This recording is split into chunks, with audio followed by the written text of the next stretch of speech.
Are you trying to look for a way to make a shortcut for PowerShell in Windows computer? Then you should watch this short video tutorial, as we will show you a fast and easy way on how you can do that. Now for the first method, you can create a PowerShell shortcut from the desktop. And you can start doing that by right-clicking on an empty area on your computer desktop. Select New, then choose Shortcut. In the pop-up window, type in PowerShell, then click Next.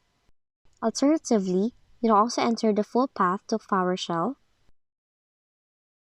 then click Next.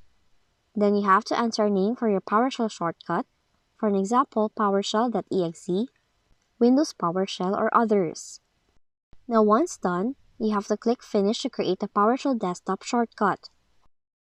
Now with this new icon, you can double-click on the PowerShell shortcut on the desktop to quickly launch it next time. Another possible way is to send Windows PowerShell shortcut to desktop. You can do it by searching PowerShell, right-click Windows PowerShell, then select Open File Location. Then, you have to right-click on it,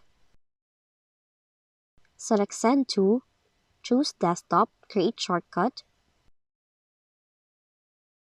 Then you can now see a desktop shortcut for PowerShell shown on your desktop. Now you have to double-click the shortcut to launch PowerShell. And that's how you can create a shortcut for PowerShell in your Windows computer. If you found this video helpful, kindly like and subscribe. You may also click and turn on the notification bell so you can be notified from whenever we release new videos.